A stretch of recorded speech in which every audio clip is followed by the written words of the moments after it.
না পেয়ে কিঙ্করকে কিডন্যাপ করে সমস্ত খেলা ঘুরিয়ে দিল আর্য। হ্যাঁ বন্ধুরা, আমরা এমনটা দেখতে পাবো চিরদিন তুমি যে আমার ধারাবাহিকের আগামী পর্বগুলোতে। বিস্তারিত জানতে ভিডিওতে লাইক দিয়ে শেষ পর্যন্ত দেখতে থাকুন। অপর্ণা ঠিক করে মধুপুর যাবে। এবার রাস্তার মধ্যে বের হয়, কিন্তু কোনো গাড়ি পাচ্ছে না অপর্ণা। এবার কি করে যাবে? ওইদিকে কিঙ্কর তো আর্যর জন্য অপেক্ষা করছে। বলছে আর্য কেন এখন অব্দি আসছে না, কোথায়? অপর্ণা বেরিয়ে গেছে। আমি শিওর যে ও মাধবপুরে যাওয়ারই চেষ্টা করবে। ওকে যেভাবেই হোক না কেন আটকাতে হবে। তখনই আর্য চলে আসে, আর গাড়ি থেকে নামতেই কিঙ্কর আর্যকে বলছে যে অপর্ণা মধুপুর যাচ্ছে। তুই বুঝতে পারছিস? তাই ওকে কিন্তু আমাদের আটকাতেই হবে যেভাবেই হোক। আর্য বলছে কিঙ্কর তুই ওকে আটকাস না, আমি তোকে বলছি তো ওকে তুই যেতে দে মাধবপুরে। কিঙ্কর বলছে আমি কি কারণে বলছি তুই বুঝতে পারছিস না? তোর মাথা ঠিক আছে? আর্য বলছে হ্যাঁ, আমি তো বলছি আমার মাথা একদম ঠিক আছে। কিঙ্কর বলছে আমি তোর কোনো কথা শুনতে রাজি নই, তুই আমাকে যেতে দে। আর্য বলছে কিঙ্কর তুই তো আমাকে কথা দিয়েছিলি যে আমি যা বলবো তুই শুনবি, তাহলে আজকে এখন কি হচ্ছে? কিঙ্কর বলছে আমার হাতে সময় নেই আর্য, আমাকে আটকাতে হবে। আপনি কি কিছু জানেন? রাজলক্ষ্মী বলছে না মানে আমি তো একটু আগে ফোন করেছিলাম, ও ফোনটা কেটে দিয়েছে।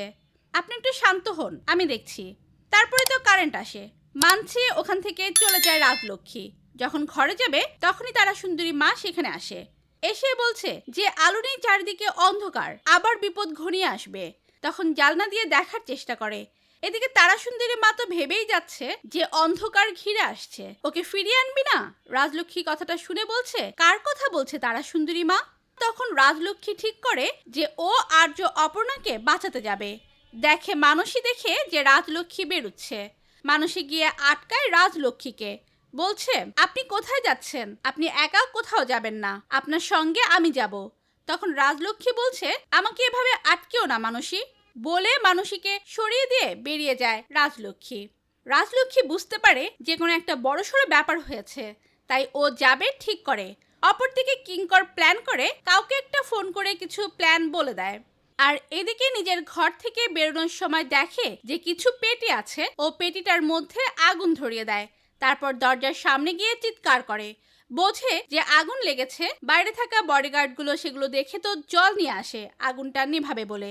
আর কিঙ্কর সেটারই সুযোগে একটা ভারী জিনিস নিয়েই সেই গুন্ডাগুলোকে মেরেছে। কিঙ্কর তো ওদেরকে ঘরে বন্দি করে দিয়ে বেরিয়ে যায়। তো বন্ধুরা, পরবর্তী আপডেট সবার আগে পেতে সাবস্ক্রাইব করুন আমাদের চ্যানেলটি। ধন্যবাদ।